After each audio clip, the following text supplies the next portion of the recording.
지난주 일요일이었습니다. 58세 김영희 씨는 오랜만에 친척 모임에 참석했습니다. 명절도 아닌데 모인 건 조카의 취업 축하 때문이었죠. 분위기는 화기애애했습니다. 그런데 시누이 한 분이 이렇게 말했습니다. 언니는 요즘 뭐 하세요? 아직도 집에만 계세요. 그 말 한마디에 영희 씨의 가슴이 철렁 내려앉았습니다. 남편 사업 실패 후 경제적으로 어려워져서요. 일을 구하고 싶어도 나이 때문에 번번이 거절당했던 지난 인연이 떠올랐습니다. 네, 집안일 하면서 지내요. 영희 씨는 웃으며 대답했지만요. 집에 돌아와서는 잠을 이룰 수가 없었습니다. 나는 왜 그렇게 당당하게 말 못했을까? 나는 정말 쓸모없는 사람인가? 밤새도록 자책하며 눈물을 흘렸습니다. 여러분도 이런 경험 한 번쯤 있으실 겁니다. 별것 아닌 말 한마디에 하루 종일 마음이 아팠던 적.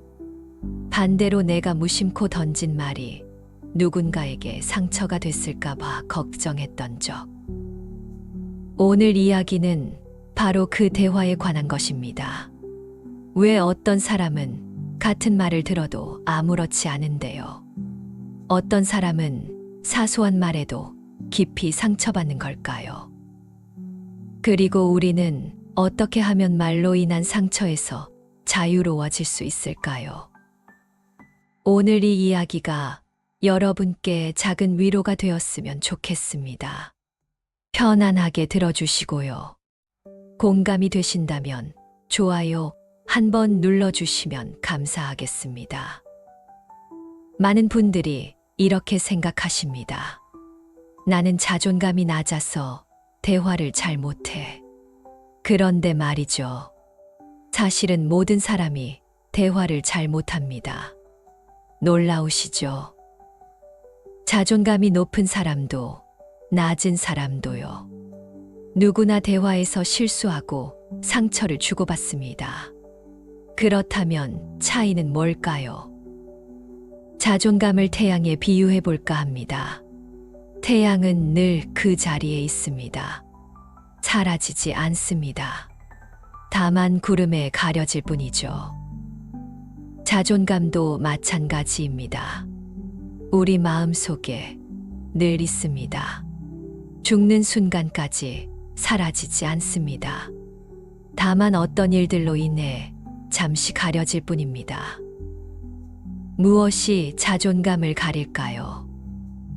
첫째는 상실의 경험입니다. 사랑하는 사람과의 이별, 오랫동안 다니던 직장에서의 퇴직, 건강을 잃거나 경제적으로 어려워지는 일. 이런 상실들이 구름처럼 우리 마음을 덮습니다.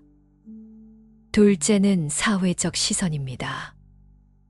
나이 들면 쓸모없다는 편견, 끊임없이 남과 비교하는 문화, 이런 것들도 우리를 짓누릅니다. 그래서 자존감이 많이 가려진 상태에서는요, 대화할 때 특별한 패턴이 나타납니다. 가장 큰 특징은 남의 말을 잘 못 듣는다는 겁니다. 내 생각이 너무 꽉 차 있어서요. 다른 사람의 말이 들어올 틈이 없습니다.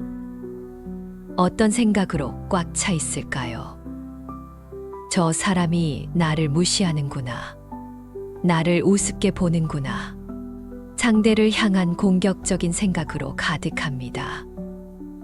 그런데 여기서 끝이 아닙니다. 자기 자신도 공격합니다. 나는 왜 또 그렇게 받아들였을까? 나는 왜 이렇게 예민할까? 자책과 비난의 목소리가 머릿속을 맴돕니다. 그러니 누군가 좋은 의도로 말을 해도요, 그 순간엔 잘 들리지 않는 겁니다. 더 구체적으로 말씀드릴게요.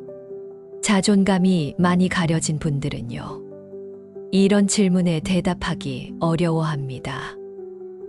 첫 번째 질문입니다. 당신이 원하는 게 뭔가요?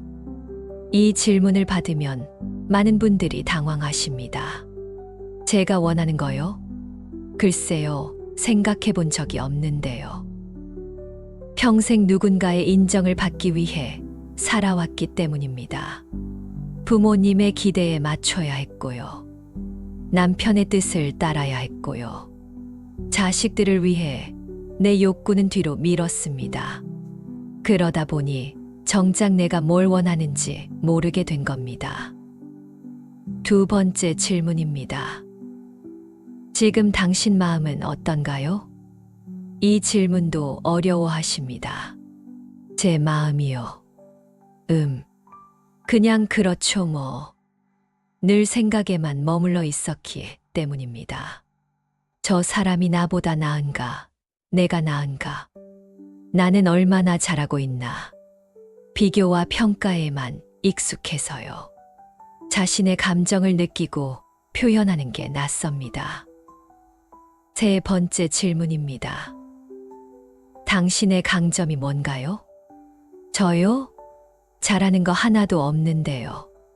저는 별로 쓸모 없어요. 이렇게 대답하시는 분들이 많습니다. 그런데 한 60대 남성분이 이렇게 답하셨습니다. 저는 아파트 단지에 길고양이들을 돌봐줍니다. 아무도 모르게 편의점에서 사료를 사서 주고 와요. 그런 제 모습이 참 좋습니다. 바로 이겁니다.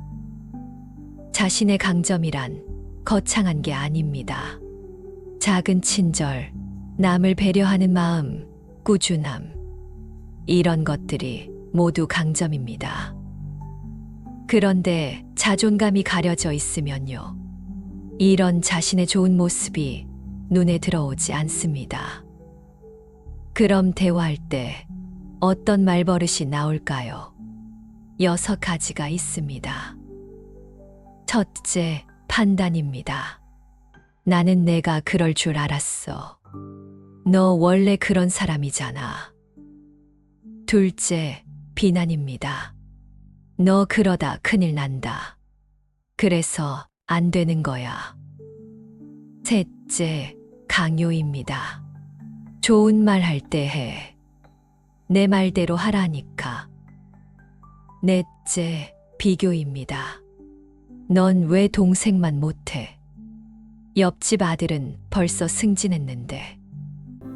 다섯째, 당연시입니다. 그 정도는 기본 아니야? 그것도 모르고 어떻게 살아왔어?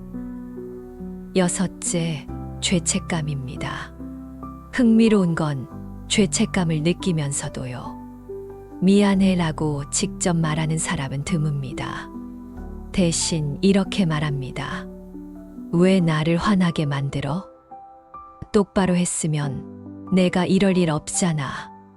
상대에게 책임을 돌리면서 합류해버리는 겁니다. 이 6가지 말버릇.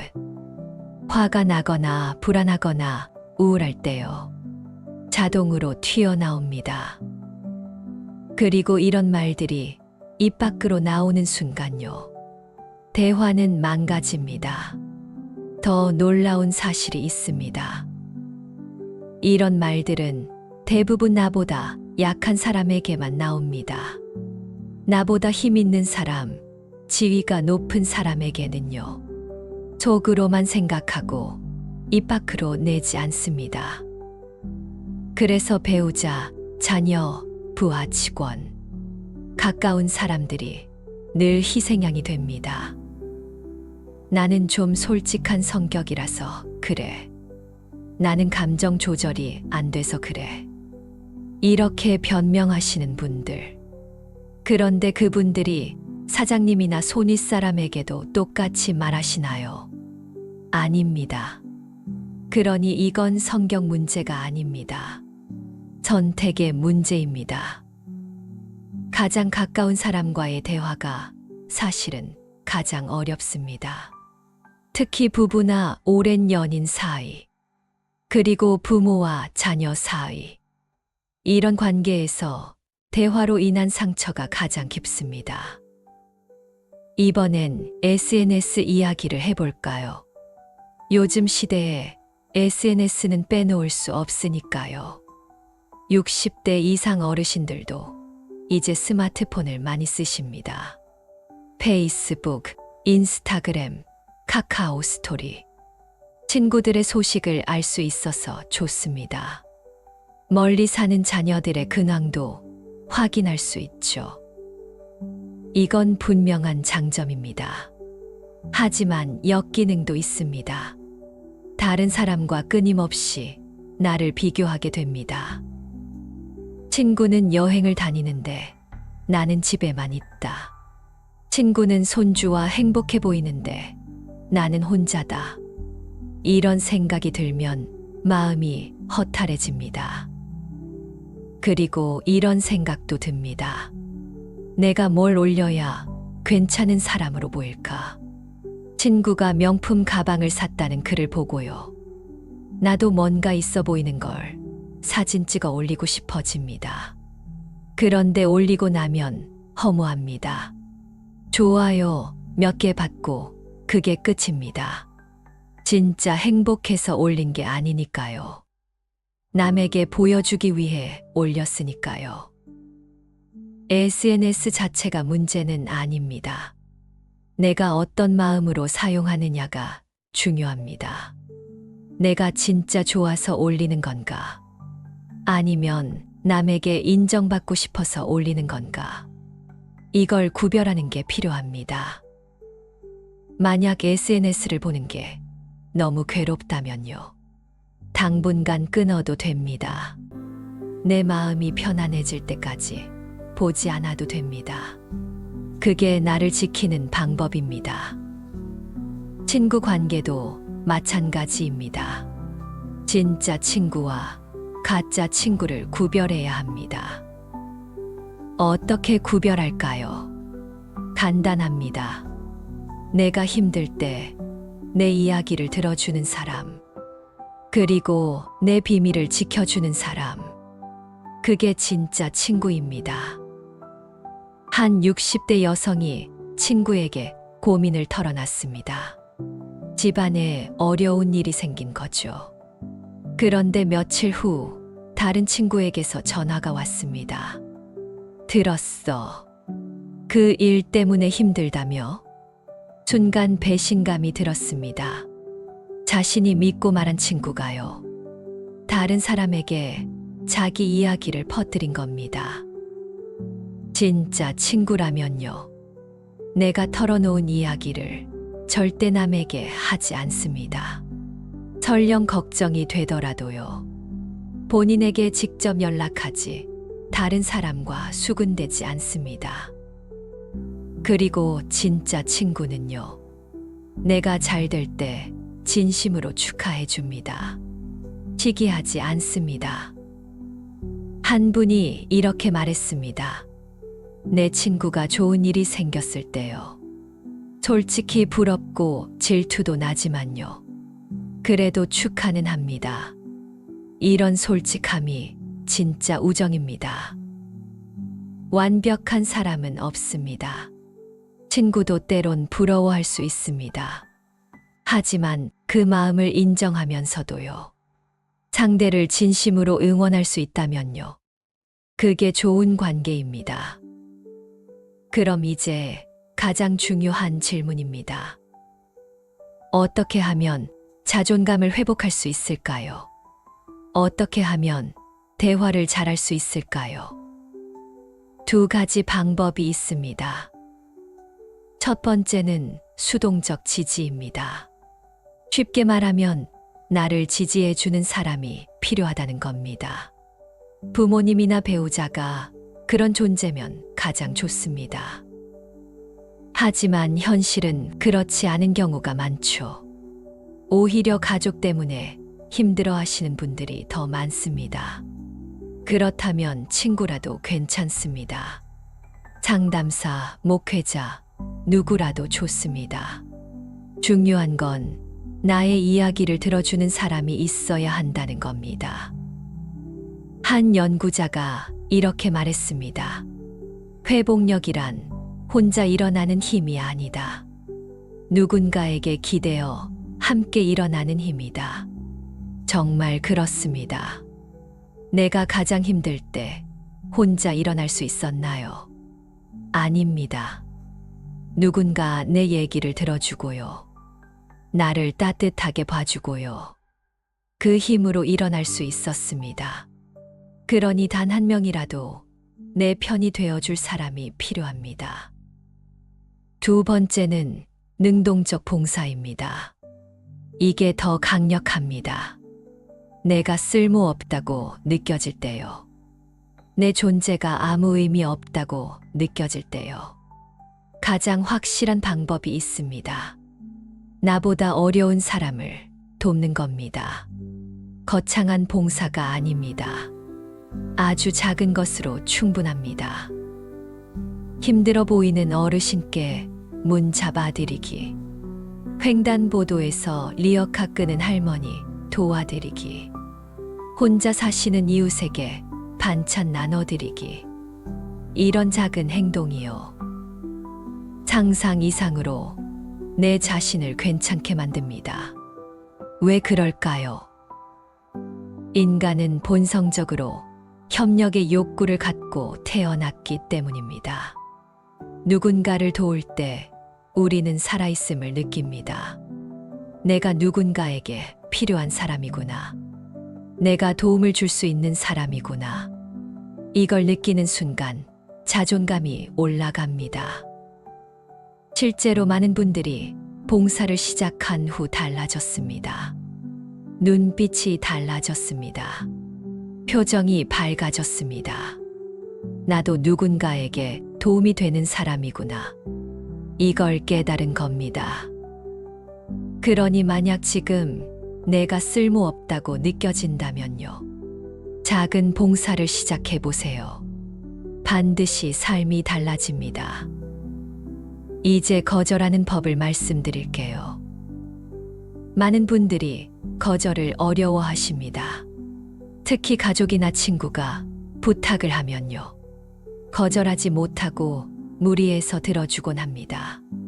그러다가 나중에 후회합니다. 그럼 어떻게 해야 할까요? 거절이 아니라 조율이라고 생각하세요. 대안이 있을 때는 대안을 제안하는 겁니다. 예를 들어 볼게요. 동생이 보험 가입을 부탁했습니다. 그런데 나는 이틀 전에 이미 보험을 2개 들었습니다. 월급쟁이라 더 이상은 무리입니다. 하지만 동생에게 신세를 많이 졌습니다. 그냥 거절하기가 마음이 불편합니다. 이럴 때 어떻게 할까요? 먼저 상대의 욕구를 이해하려고 노력합니다. 내가 지금 새 회사에서 성과를 내야 하는 상황이구나. 도움이 필요한 거 알겠어. 이렇게 공감을 먼저 표현합니다. 그 다음 솔직하게 말합니다. 그런데 나는 이틀 전에 보험을 2개 들었어. 더 가입하기는 어려울 것 같아. 그리고 대안을 제시합니다. 대신 내 상품 정보를 내 지인들한테 공유해 볼게. 필요한 사람 있으면 연결해 줄게. 이렇게 하면 완전히 거절하는 것보다 훨씬 낫습니다. 상대도 내 노력을 고맙게 여길 겁니다. 두 번째 경우입니다. 형제가 계속 돈을 빌려달라고 합니다. 16년 동안 도와줬습니다. 그런데 배우자가 더 이상은 안 된다고 선을 그었습니다. 이제는 안 돼. 몰래 빌려주면 나랑 끝날 각오해. 그런데 또 형제가 돈을 빌려달라고 연락이 왔습니다. 큰 돈은 아니었습니다. 배우자 몰래 빌려줬습니다. 그런데 들켰습니다. 이럴 땐 어떻게 해야 할까요? 형제에게는 명확하게 말했어야 합니다. 형, 아내와의 약속이 나한테 중요해. 더 이상은 어려울 것 같아. 그리고 배우자에게는요, 두 가지를 해야 합니다. 첫째, 지난 세월의 고마움을 구체적으로 표현합니다. 16년 동안 내가 형을 도울 수 있었던 건요, 당신이 이해해 줬기 때문이야. 정말 고마웠어. 구체적으로 감사를 표현하는 겁니다. 둘째, 이번 일에 대한 미안함을 진심으로 표현합니다. 이번에 약속을 어겨서 정말 미안해. 당신이 얼마나 실망했을지 마음이 아파. 신뢰를 무너뜨려서 너무 죄송해. 중요한 건 변명하지 않는 겁니다. 형이 너무 어려워 보여서 어쩔 수 없이. 이런 말은 하지 않는 겁니다. 내 행동이 배우자에게 어떤 상처를 줬는지 그걸 이해하고 공감하는 모습을 보이는 겁니다. 실제로 이렇게 한 분이 계셨는데요. 배우자가 사과보다 감사 표현에 마음을 푸셨다고 합니다. 당신이 그렇게 고마워했다는 걸 나는 몰랐어. 그 마음을 진작 말해줬으면 좋았을 텐데. 진심 어린 감사와 사과, 이 두 가지가 관계를 회복시킵니다. 거절은 나쁜 게 아닙니다. 내 한계를 인정하는 건 정직한 겁니다. 다만 거절할 때도 상대를 배려하는 마음이 필요합니다. 그게 조율입니다. 이제 마무리할 시간입니다. 오늘 우리가 나눈 이야기 정리해 볼게요. 대화가 힘든 건 당연합니다. 누구나 대화를 어려워합니다. 자존감이 높은 사람도 낮은 사람도 마찬가지입니다. 중요한 건 내 자존감이 지금 어떤 상태인지 아는 겁니다. 구름에 많이 가려져 있다면요, 그 구름을 걷어내려는 노력이 필요합니다. 나를 지지해주는 한 사람을 곁에 두는 것, 그리고 나보다 어려운 사람을 작게라도 돕는 것, 이 두 가지가 자존감을 회복시킵니다. 그리고 대화할 때 이것만 기억하세요. 화가 났을 때 떠오르는 생각을 그대로 말하면 안 됩니다. 판단, 비난, 강요, 비교, 당연시, 죄책감. 이 6가지 말버릇은 대화를 망칩니다. 대신 이렇게 말해보세요. 내 문제는 이거야. 대신해요. 나는 우리가 서로 존중하는 관계였으면 좋겠어. 너는 이래야 돼. 대신해요. 나는 내가 어떤 마음인지 더 알고 싶어. 나는 내가 행복했으면 좋겠어. 문제를 지적하는 대신 내 바람을 말하는 겁니다. 상대를 비난하는 대신 이해하려는 마음을 보이는 겁니다. 한 학자가 이런 말을 했습니다. 인간의 모든 말은 둘 중 하나다. 부탁하거나 감사하거나. 정말 그렇습니다. 자녀가 부모에게 화내는 것도 부탁입니다. 엄마, 나를 좀 더 사랑해줘요. 아빠, 내 마음을 좀 이해해줘요. 부모가 자녀에게 화내는 것도 부탁입니다. 아들아, 엄마 마음을 좀 알아줘. 딸아, 부모 마음이 이런 거야. 그러니 상대의 말을 한번 돌려보세요. 저 사람이 지금 무엇을 부탁하는 걸까? 저 사람이 지금 무엇에 감사하는 걸까? 이렇게 생각하면 화가 덜 납니다. 상처도 덜 받습니다. 그리고 무엇보다 중요한 건요, 대화의 목적을 문제 해결이 아니라 연결로 보는 겁니다. 문제가 해결돼도 마음이 상하면 실패입니다. 문제가 해결 안 돼도 마음이 통하면 성공입니다. 시간 내줘서 고마워요. 다시 만나고 싶어요. 이런 말이 나온다면 그 대화는 성공한 겁니다. 마지막으로 한 가지만 더 말씀드릴게요. 오늘 이 이야기를 들으시면서요. 혹시 떠오른 사람이 있으신가요? 그 사람에게 하지 못한 말이 있으신가요? 오늘 저녁 용기 내어 전화해 보세요. 문자 한 통 보내보세요. 그때는 미안했어요. 당신이 고마워요. 사랑해요. 짧은 말이지만 그 말이 관계를 바꿉니다. 늦었다고 생각하지 마세요. 지금이 가장 빠른 시간입니다. 돈은 많다고 무조건 행복한 건 아닙니다. 하지만 대화는 많을수록 행복합니다. 대화가 없으면 관계도 없습니다. 관계가 없으면 행복도 없습니다. 그러니 오늘부터 작은 대화를 시작해 보세요.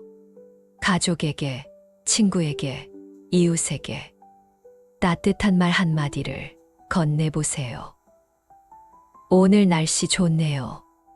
요즘 어떻게 지내세요? 보고 싶었어요. 이런 작은 말들이 우리 삶을 따뜻하게 만듭니다. 그리고 그 따뜻함이 쌓여서 행복이 됩니다. 오늘 이 긴 이야기를 끝까지 들어주셔서 감사합니다. 여러분의 소중한 시간을 저와 함께 해주셨습니다.